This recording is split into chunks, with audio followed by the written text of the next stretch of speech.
Hey everyone, welcome back to True Crime Stories. I am your host, Michelle. Make sure you hit that subscribe button on my YouTube channel and hit that following button on my Facebook. So it's been a while since I've done a true crime story on my podcast. It's been a while. I've been slacking, I'm not gonna lie. But I am back with a new true crime story. This one's the murder of Edwin Daniels. And usually I always tell crimes about women being murdered. And this one is a man who was murdered. Here's a little background on the story. So Latoya Woodward, she was his wife, and she murdered him. She stabbed him 34 times. He had wounds to his neck, head, esophagus. I cannot pronounce that. Esophagus. Oh, I got it. Tongue and abdomen and his hands. So she stabbed him 34 times. She was 36 and he was 35. And this happened on April 13th of 2018. This one's wild.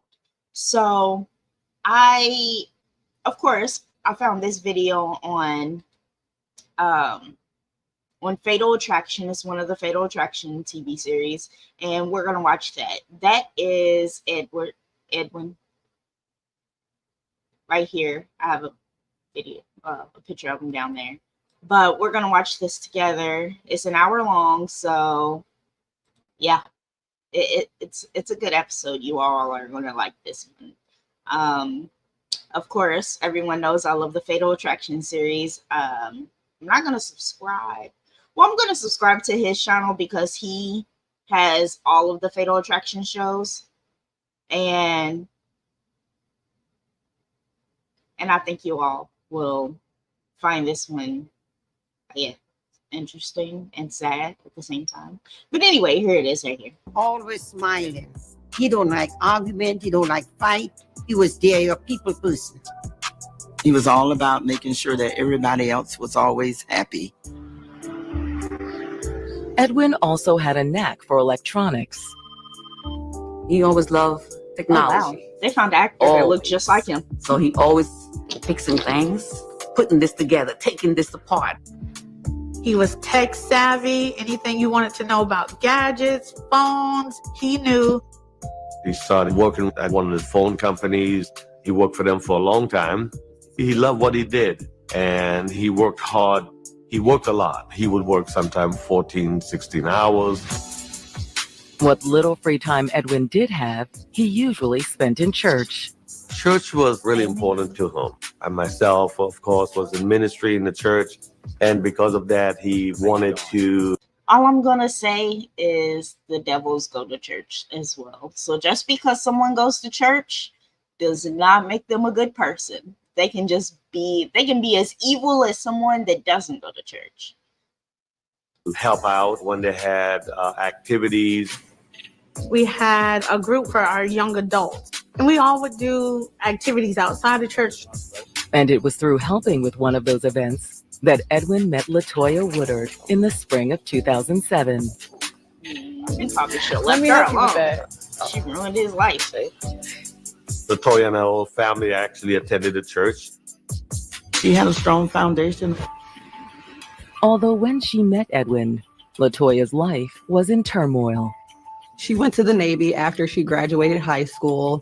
After getting discharged from the Navy, she was married, but they ended up getting a divorce. She had to kind of pick up the pieces all over again, build back her life again. She needed somebody to be there for her. It was a need Edwin gladly filled. Edwin has a soft heart for certain things, and sometimes he sees things that we don't see, and he was able to be her helper, her knight in shining armor. They would laugh and they would go out. They were having a good time. He really loved her. Before long, the couple married, and Latoya became part of the family. Over the years, we became closer to where we hung out. I stayed the night. She would come pick us up. We would go eat, go lunch, girls' days. Edwin and LaToya also started a family of their own. Those girls were his heart. Like, he would do anything for them. He would come from work, take them on the bicycle riding. He would take them for pizza. He was always there for his children. He worked hard to provide for them, too. His goal was to purchase a house. Although it did take a little sacrifice. Now that the kids were older, LaToya took a part-time job at a sandwich shop. To also save on the mortgage, they ended up getting a roommate. She was an old friend of LaToya's from when she was in the Navy. And by the spring of 2018, Edwin and LaToya could be proud of the life they'd built for themselves and their daughters. They seem to be grateful, happy, feeling success for everything they have worked hard for. But now tragedy threatens everything Edwin and LaToya had struggled to achieve. Edwin has been stabbed. There is blood all over the entryway. Honey, listen to me, okay? When sheriff's deputies arrive moments later, Katrina and LaToya meet them outside. I know. Listen, please. Take a deep breath for me. Take a deep breath. Oh my God. Where's my baby? Officers realized that the two daughters were still in the home upstairs. The police enter the residence.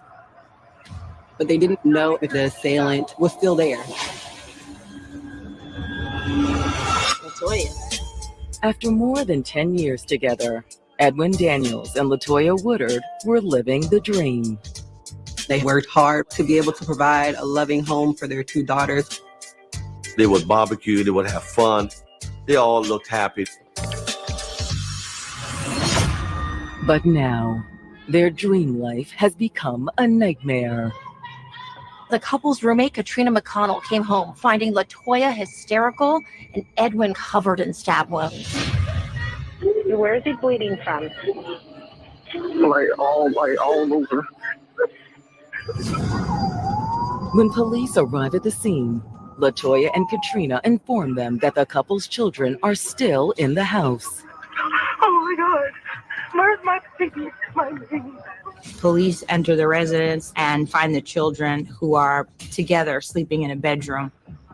They brought them out and brought them downstairs. Then he went back up to finish sweeping the house to make sure it was all clear. With the scene secure, first responders turned their attention to Edwin. His body was covered in blood.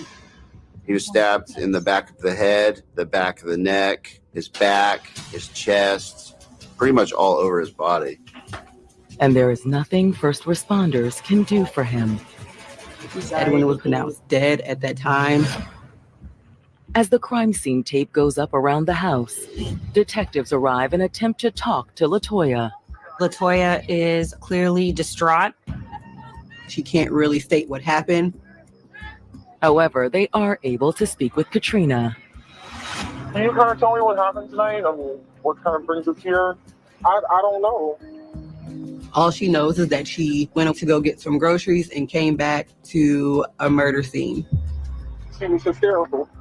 Was she standing in the door or was... No. I came in with the key, you know. When she came in, LaToya was shouting, not making a whole lot of sense. Katrina says that's when she'd found LaToya in the hallway leading to the garage, cradling Edwin's bloody body. Did she say anything to you, or she was just like, I don't think he's breathing? Katrina had called 911 and, in the process, pieced together some of what LaToya had seen. What did she tell you? She said she was upstairs sleeping, and she said when she came down to check on him or whatever, the door was open. The front door was open? Like that, yeah. Okay, so the front door was open, but you had to use the key to get inside? So what did she do, lock it behind her, or? I guess so. Then, according to what LaToya told Katrina, she'd gone through the living room to where Edwin lay. It was a little utility hallway right inside the entryway coming from the garage. Edwin, are you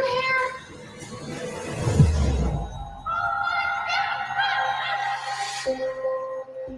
Asked who might want to harm Edwin, Katrina says she has no idea. I really don't know, like, his friends or who he, You're more friends with her. Right. Okay. Anything that you can think of that might be beneficial to helping us figure out what happened here? People be so gung-ho for not snitching. After giving detectives a quick version of events, Katrina accompanies LaToya and her daughters to the hospital for an evaluation. LaToya went to the hospital because she was hysterical. You just a piece of shit. LaToya was hyperventilating, dry heaving, obviously in a state of shock. While they're transported, news that the police are at the house spreads. My youngest daughter said, Daddy, LaToya's mom is on the phone. She wanted to speak to you. So I got the phone call and she said something terrible has happened to Edwin. We started calling around to different hospitals. No one had anyone by his name. I'm thinking, okay, this is not good. So my husband went to Edwin's house. I still see it. Driving around the corner, blue and white lights flashing, yellow tape around the crime scene, sheriff cars there, deputies there. In a panic, Edwin's brother approaches the officers at the scene. All they would tell me is that they were waiting for the coroner. At this point, he's able to realize that Edwin is dead. Didn't know how, didn't know what had happened, didn't know the fullness of it. Nonetheless, Edwin's brother passes the devastating news on to the rest of the family. When my son told me what happened, I was just out in space. I really went off. I felt like I had no bones in my body. I just fell to the floor. While the family grieves, detectives try to piece together how Edwin died. This crime scene was extremely violent and gruesome. There was blood spatter on the walls. It went all the way up to the ceiling. The floor was covered in blood. It looked like he fought. The drywall looked like it had been kicked in, so it also appeared there may have been a struggle. To detectives, it appears Edwin had been attacked as soon as he walked through the door leading to the garage. He never makes it out of that foyer area. We know that because the blood was mainly contained in that area. But who had ambushed him? Searching around Edwin, the detectives found a possible clue. There was a Rastafarian hat that happened to be underneath Edwin's body. It was the kind designed to hold long hair or dreads. Could it have belonged to his killer?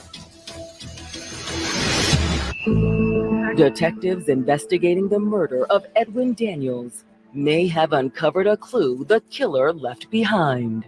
After taking a thorough look at the crime scene, we found a hat underneath Edwin's body.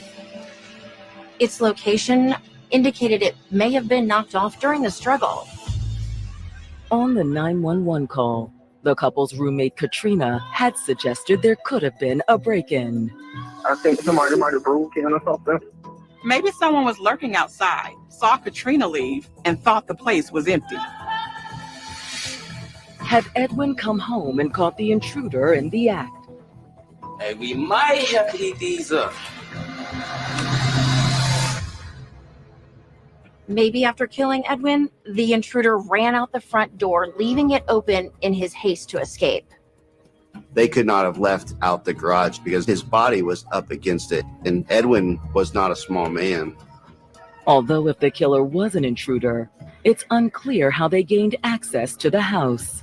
There was no sign of forced entry in the home. There were no pry marks. There was no broken glass. Nothing of value appears to be missing either.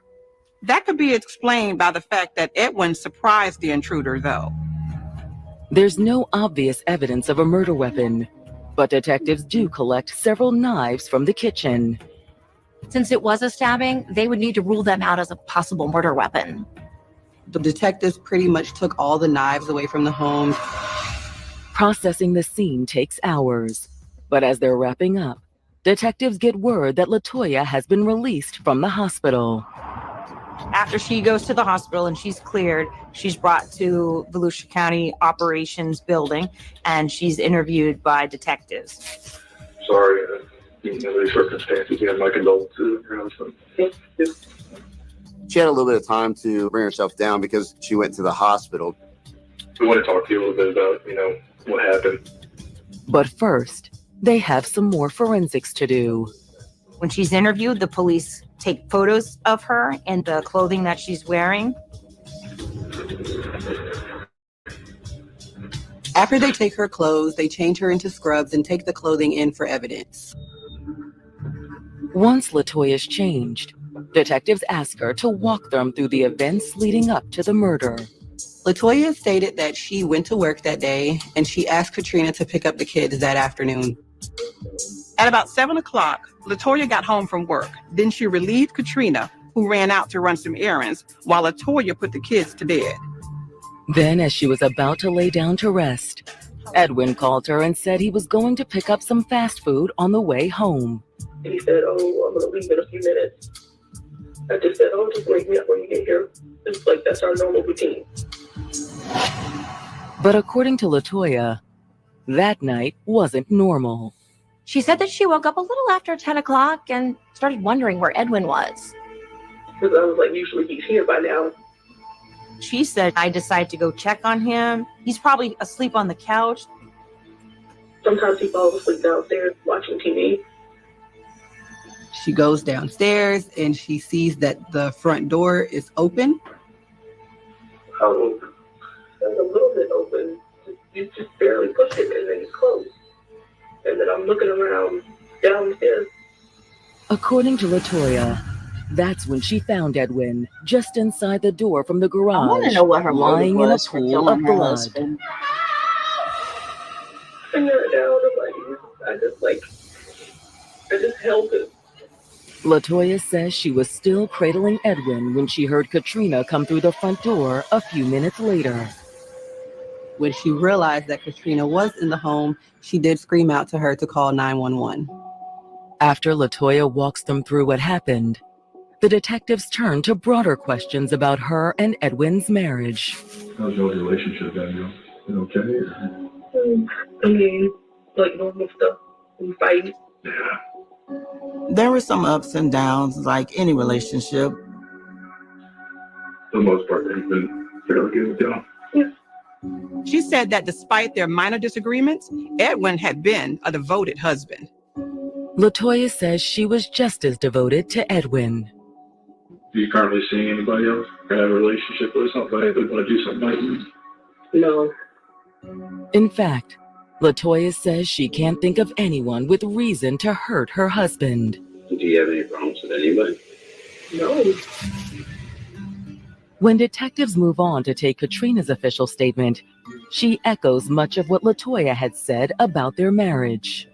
She pretty much agreed that they argue sometimes, but it's pretty much just normal arguments. It's a normal, marital, As for herself, Katrina said that she really kept pretty distant from Edwin. I'll be cordial, but not, didn't want to be too much protective with me, like living there. I didn't want her to think. We're coming across that. All right. When detectives move on to questions about the murder, Katrina's statement also mirrors LaToya's. She said she'd go pick the kids up from school. Then, according to Katrina, she left to run some errands when LaToya got home at around 7 o'clock. Everything was fine at the house when you left. Right. She said Edwin was not home. It seemed like both stories pretty much checked out. But after the detectives finish taking Katrina's statement, they get a phone call that could turn the investigation upside down. A friend of the family reaches out to the sheriff's office and says, hey, I got this information. He said, hey, I want to let you know that LaToya actually has a boyfriend. That wasn't all the friend had to say either. What? The guy that I guess she's supposed to be seeing left his hand. A family friend has just come forward with information about murder victim Edwin Daniels' wife, LaToya Woodard. He says that his sister informed him that LaToya has been seeing someone else on the side. In light of Edwin's murder, he thought it was something that the police should know. We met him at our sheriff's office and interviewed him. My sister sprung that on me. You know she got a boyfriend. I'm like, whoa, she got a boyfriend? She said, yeah, she been messing with him for the longest. I said, wow. The friend says his sister also has information that may implicate LaToya's alleged boyfriend in the murder. She told me about the hat that was up under Edwin. The witness said his sister had talked to LaToya after the murder. And during the discussion, LaToya had brought up the hat detectives had found at the crime scene. And there's little reason for detectives to doubt that what he's telling them is true. Detectives didn't mention anything to LaToya or anyone about the hat. When the detectives follow up with the man's sister, she confirms that LaToya told her about the boyfriend's hat at the crime scene. It kind of scared her because maybe she's like thinking it was him that did it, or I don't know. Okay. So it would be speculation that he was there and it ended up there. Was LaToya right? I knew Could her LaToya alleged was on some boyfriend be bullshit. Edwin's killer? According to her friend, the man's name is Robert Andrews. Okay. And what did she say about this guy? That was her guy friend. Do you know what a guy friend is? In her circumstance, I don't know if it was a boyfriend or I don't know if it was sexual. I don't know anything. She just said that was her friend and they were cool and he worked with her. He works with her? Mm-hmm. Now that She was on detectives some have shady identified a stuff. I suspect, knew it, I knew they it, I knew attempt it. to track him down. The detectives head over to the sandwich shop to confront Robert. However, Robert was off of work that day. Although the store manager is able to confirm that Rob and LaToya are romantically involved. In fact, based on what Rob told the manager, it was more than just a fling. The manager, in fact, did mention that LaToya was Rob's fiance. I think he got her pregnant too. Really? What? The manager was informed that LaToya called in sick because she had a miscarriage. You know if Rob's the father? I think so. The manager also says that Rob was behaving strangely the day of the murder. He was having some sort of breakdown. It's just not fair. He had a meltdown, acting hysterically in the middle of his shift and asked to leave. You know what that was about? No, but LaToya took the rest of the day off too. They leave for several hours before the murder. LaToya hadn't mentioned any of this during her interview with police. At all. But the timing seems I know that. significant to detectives. Had Rob been upset about losing the child, causing him to lash out against Edwin? Thank you for your time. A miscarriage could definitely bring a lot of emotions for both the mother and the father. And when the detectives received the results of Edwin's autopsy, it's clear his killer had a lot of rage. He was stabbed 34 times, 16 times to his head and his face, and an additional 12 to his extremities and his abdomen. He has a depressed skull fracture. His tongue was lacerated. His esophagus was lacerated. Holy We've crap. not seen where a random person continued to stab somebody that many times. This was personal. There's blood everywhere. It takes weeks, but when detectives finally get Rob in an interview room, they have plenty of questions. They even brought in the prosecutor. They really wanted to put the pressure on him. We spoke to him in length, about 2.5 hours. During the interview, he admits that he and LaToya were involved. Tell me about that. He told us they had been dating since January of that year. Contrary to what the manager told detectives, he said this was nothing serious. Friends with benefits, I was off and on. He also says they were never really engaged. Did you ever buy her a ring? No, I never bought her a ring. You guys just like pretend that? Yeah, we like to one point. He also claimed to have no recollection of a miscarriage. You don't remember her ever talking to Lying. you about having a miscarriage? Texting with you about it? I'm not sure. No. Would you remember if she did tell you she had a miscarriage? Is that It's a something big that, thing. right? But no, I don't recall. He used the excuse of he doesn't have a good memory. But he does remember going to LaToya's house for sex. Do you remember when you were at the house? In response, Detectives show him photos of the hat they recovered from the crime scene. Does that look familiar? Do you think you've ever worn that hat? Yeah. That particular one, not one like it. Oh, I don't like it, I know for sure. But How about this one in particular? I have a lot of hats. But will his memory be any better when it comes to murder?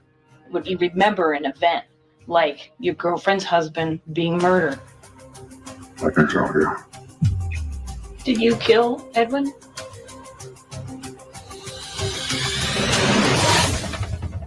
Rob Andrews, the man detectives suspect may have murdered Edwin Daniels, has admitted to having an affair with Edwin's wife, LaToya. He informed the detectives that he's just been friends with benefits for some time. But will he admit to anything else? Did you kill Edwin? I have nothing to do with that. Rob also claims to have an alibi. He said he was home at the night of the murder. Did you go straight home from work? Yes, I went straight home. Okay. Did you ever leave your house? No. After the interview, the detectives reach out to Rob's parents for confirmation. Rob lives with both of his parents, and they did confirm that Rob was home the night of the murder. However, detectives don't just take their word for it. We got a search warrant for his historical cell data to include locations. His sister spoke with him that night around the time of the murder. The location data from the call places Rob at home. So a good 30 minutes from the crime scene. Which makes us believe that Rob was not the killer. But could Rob's phone records reveal who was? In the 2 weeks before the murder, Rob and LaToya had over 100 text messages. Rob would refer to LaToya as a goddess. He clearly was in love with her. It appears that LaToya was just as enamored with Rob. LaToya would refer to Rob as her king. She was clearly in love. And with Rob ruled out as Edwin's killer, that left only one member of the love triangle. Detectives believe LaToya carried out this murder so she can continue a relationship with Rob. Now suspicious of LaToya, it isn't long before detectives find evidence that her relationship with Rob did continue. I found out that he moved out of his mom's house, and then I found he was living with LaToya. They moved in together less than a month after Edwin's murder. What? And LaToya had moved even faster to collect on Edwin's $100,000 life insurance policy. Within a week of his death, she put in a claim. She was denied because the insurance company, they wanted to see if she was a suspect in this case. So I told her, as the case is going, she is a suspect. And so she was never issued the money. Good. However, for LaToya to be more than just a suspect, detectives need more evidence. Moving in with Rob looked bad, but it was hardly proof she killed her husband. And Edwin was the family's primary breadwinner. So could you really blame her for trying to collect the insurance money? What detectives need is a witness, and they may have one. LaToya's friend, Katrina. Katrina was the friend and the roommate who called 911 after coming home and finding LaToya crying over Edwin's body. At least that's what she'd said at the time. Detectives are like, is there something else that Katrina's not telling us? To find out, the detectives bring her in for another round of questioning. And this time, they turn up the heat. But what you don't want to do is, get caught trying to cover up for your friend because she is your friend. Right. So if you heard something or saw something or know something, now's the time to let us know. Put on the spot by detectives, Tell 'em, girl, tell Katrina 'em. admits that she hadn't told them the whole truth. Katrina tells the detectives that she lied and that she actually did see Edwin home prior to her leaving for the grocery store. I left, as soon as he got there. Why'd you leave? I just went to Walmart. I left. I went out, drive around a little bit or whatever, and then Because they were fighting. They all went to arguing about something. She said that she heard them arguing by the foyer, by the kitchen area, and her door was closed and she could still hear them arguing, and she didn't want to listen to them, so she left. You know what they're arguing over? Crazy. I have no idea. But when she came back, Edwin was dead, and LaToya was hysterical.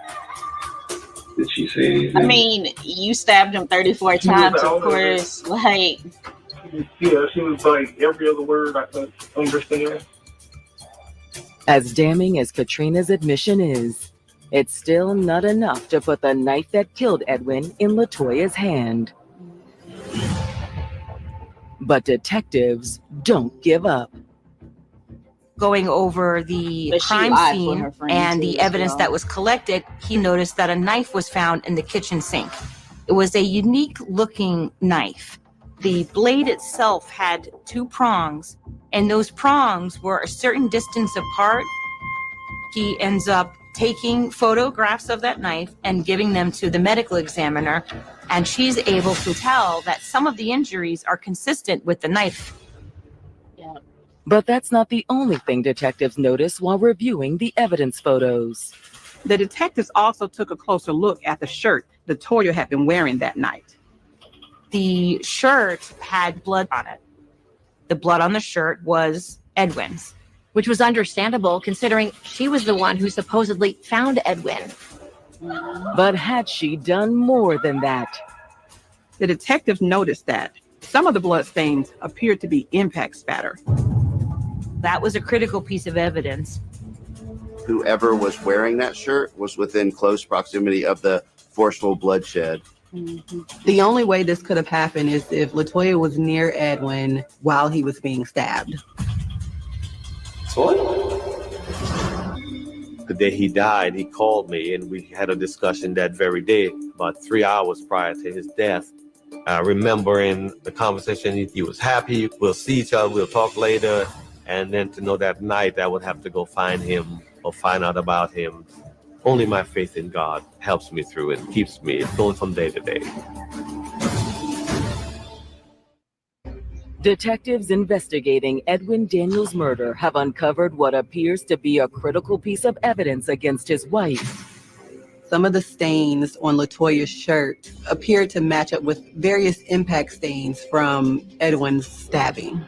That tells us that she was in close proximity at the time of forceful bloodshed.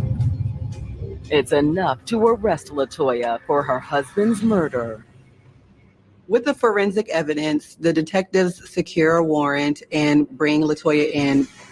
We tried to interview her again and she refused to talk to us. The arrest is welcome news for Edwin's family. They were very excited that there was starting to get the little bit of the justice for Edwin. Even though that did not bring Edwin back, we wanted whoever did this brutal, senseless, evil deed to be persecuted. Although the identity of Edwin's killer comes as a surprise. Everybody was shocked. We were stunned. We couldn't believe it. I was totally floored. I personally had no idea that there was a boyfriend involved or that she supposedly tried to claim the money like almost instantly. When LaToya goes on trial in February of 2020, Edwin's family packs the courtroom, determined to see that LaToya answers for her crimes. Edwin's family clearly loved him. They would show up to every court hearing, 15, 20 people, every single court hearing. Everything else was not important. This was important. According to prosecutors, LaToya's horrific act was motivated by her lust for Rob.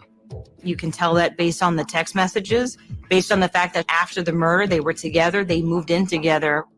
And her lust for money. Their insurance money was very important to LaToya because with her and Rob working in fast food, it would have been quite challenging to continue a lifestyle that LaToya had when she was with Edwin. So on that Friday the 13th, LaToya made a fatal decision. When he came home, they're in the foyer. through the garage. She's waiting there. And we might have to heat these up. Go ahead. Latoya attacks her husband with a knife. Katrina, hearing the commotion from upstairs, left out the front door. She had heard them arguing. But that night, it wasn't an argument. It was a slaughter. He was stabbed over 30 times. He clearly fought for his life. His hands were just brutally cut up. But there was no stopping Latoya. He come through the garage and he ambushed him there. He was not expecting that. I think she had the upper hand advantage. Then, after a few horrific moments, it was all over. Once Edwin was dead, Latoya went into the kitchen and washed off the knife and waited for Katrina to return home.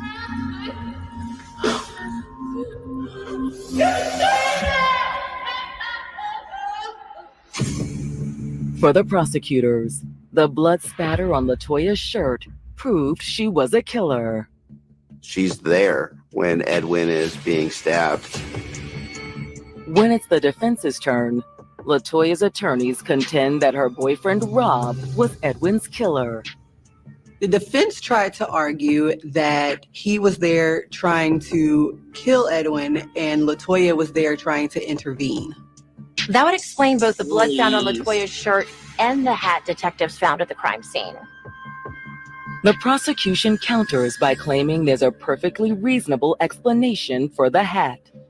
On the wall of the hallway where the murder occurred, there was a row of hooks. The hat may have fallen off during the struggle between Edwin and Latoya, and that's how it ended up under his body. Latoya was plotting from the very beginning to pin this on someone else by telling her friend it was Rob's hat. But will it be enough to erase any reasonable doubt when the case goes to the jury? My heart was racing. I was nervous because I'm like, okay, what if they believe what she said? What if they believe the boyfriend did it? We just kept praying and saying, God, give them the information or the evidence that they need. In the end, the family's prayers are answered when the jury finds Latoya guilty of second-degree murder. She was sentenced to life in prison. Good. When they announced the verdict, it was a silence and then it was screams. I literally fell off the bench. I'm like, yes, Lord. Thank you, Jesus. I said, Lord, I thank you, God, for answering prayer. She got what she deserved. But even if Latoya is where she belongs, it doesn't make up for what she did to their family. I feel sad for the girls. They lost not just one parent, but both parents. The two girls ended up with Latoya's mother. And they have little contact with their father's side of the family. She calls and she brings them around for holidays and birthdays so we can at least see them. But that's about it. They were told that somebody broke in the house and somebody killed your dad. No. And mom had to go to the hospital. Mom had to go away for a little bit. And they know she's in prison, but they probably wasn't told all the truth. In the meantime, all Edwin's family can do is mourn and remember the man that Latoya took from them. I miss him and I love him, and I wish he was still here. I have a deep hole in my heart. He was a wonderful brother. What's sad is that they'll never get to know who their father is because the mom side of the family is putting lies in their heads and not allowing them to see their father's side of the family so that they can know their father. That's fucked up for real. That's really fucked up. And people like that shouldn't have custody of I hope that one day they grow up and they want to be with their father's side of the family because the mom side of the family is pretty shitty, if you ask me, for doing that, period. I don't know. Anyway, that's that episode of True Crime Stories. This is the murder of Edwin Daniels, and rest in peace, Edwin. And so sorry for your loss to Edwin's family. It's sad. Hopefully, when his daughters grow up, they want to leave the mom side of the family and go with the dad side. Thank you all so much for listening to True Crime Stories. I'm your host, Brittany Show. See you next time.